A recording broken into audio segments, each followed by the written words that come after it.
I know I am a bit late in making this video, लेकिन फिर भी अभी कुछ लोग अगर बचे हैं जिन्हें अपना कॉलेज का डिसीजन लेना है दोस्त, तो प्लीज़ इस वीडियो को एंड तक देखो, तुम्हारे सारे डाउट्स क्लियर हो जाएंगे।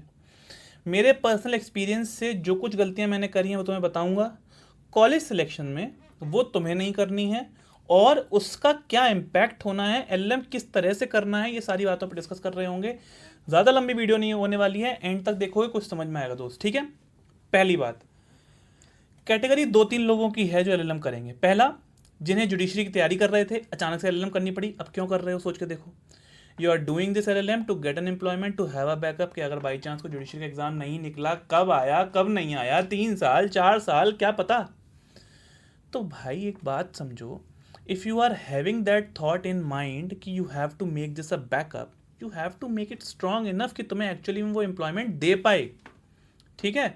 तो इसका मतलब तुम्हें उसके कायदे से करना पड़ेगा। अगर मैं तुम्हें एक लाइन में इसका आंसर बताऊं कि कॉलेज कैसा पिक करना है, तो भाई तुम्हारी रैंक पे जो तुम्हें सबसे बेस्ट कॉलेज मिल रहा हो, प्राइवेट से कर रहे हो तो तुम्हारे घर वालों की स्थिति के हिसाब से जो सबसे महंगा कॉलेज तुम अफोर्ड कर सकते हो। सिंपल बात है, 1 साल का कोर्स है, मज़े करने के लिए नहीं जा रहे हो दोस्त। कॉलेज लाइफ जो जीनी थी जी चुके हो। अगर सीरियसली एलएलएम का कोर्स करना है तो ये बात याद रखो कि वो नेट के बिना अधूरा है।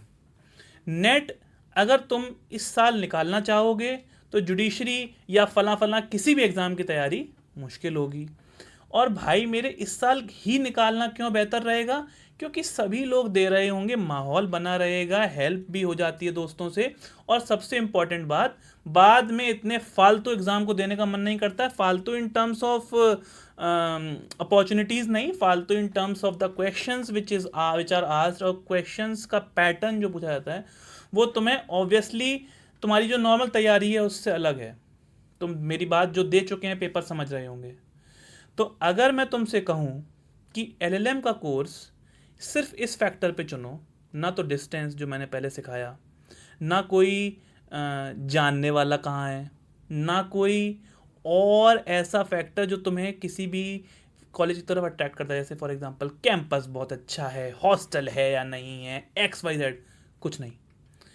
सिंपल सी बात, इतनी रैंक आई है, इसमें वेकेंट सीट में अप्लाई करने के बावजूद मुझे कितना बेस्ट से बेस्ट कॉलेज मिल सकता है, मैं बस वो देखूंगा। क्यों? क्योंकि अब मैं हो गया हूँ बड़ा। छोटी मोटी जो दिक्कतें थीं जो पहले सोच रहा था वो हो गई पुरानी बात। मैं सिर्फ ये देखूंगा कि मैं इस साल कितने पब्लिश कर पा रहा हूँ पेपर, कितनी कॉन्फ्रेंसेस अटेंड कर पा रहा हूँ, अच्छे से रिसर्च सीख पा रहा हूँ कि नहीं सीख पा रहा हूँ। और बिलीव मी, नीचे के कॉलेजेस में अच्छे से रिसर्च नहीं सिखाई जाती।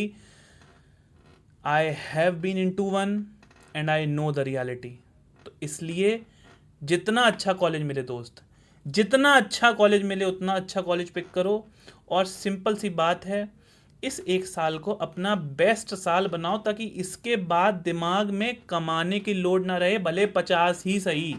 आई know assistant professors wage is less, starting 50 60 70 whatever, but that is also a relief for you to prepare for a certain exam. But इस साल के लिए तुम्हें एग्जाम की प्रिपरेशन छोड़नी पड़ेगी दोस्त, क्योंकि दो नाव पे पैर रखे कहीं नहीं पहुंचोगे। एक बात मेरी समझ लो कि ये तुम्हें बिल्डिंग ईयर्स में काउंट करना है अपने, और एक ऐसी स्किल बिल्ड करनी है जो तुम्हारी लाइफ लॉन्ग टेंशन, एक हेडेक ख़त्म कर दे। इस चीज़ को ध्यान रखो। और जो मैंने तुम्हें चीज़ें बताई हैं उनको कैसे करना है, उन पे भी वीडियोज़ अगर चाहते हो तो मुझे बताना, मैं डालूँगा।